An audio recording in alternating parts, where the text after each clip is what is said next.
খবর 24 সাথে আপনাকে স্বাগত। নতুন নতুন খবর জানার জন্য আমাদের চ্যানেলে চোখ রাখুন। নমস্কার, খবর 24/7 আপনাদের স্বাগত। হ্যাঁ দর্শক, 4 দিন কেটে গেছে পাকিস্তানের হাতে বন্দি স্বামী। সুদূর রিসার বাড়িতে বসে কিছুতেই মন মানছে না বিএসএফ কনস্টেবল পুনম কুমার সাউয়ের স্ত্রী রজনী সাউয়ের। পাঠানকোট যেতে পারেন পাক রেঞ্জার্সের হাতে বন্দি জওয়ানদের অন্তঃসত্ত্বা স্ত্রীরাও।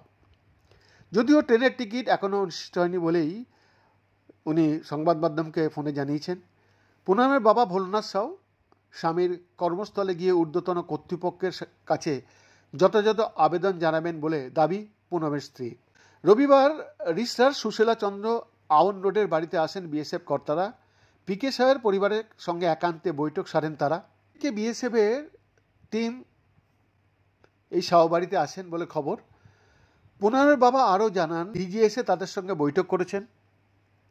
পুনমকে ফেরাতে ওনারা সব রকম চেষ্টায় রয়েছেন বলে জানিয়েছেন তারা।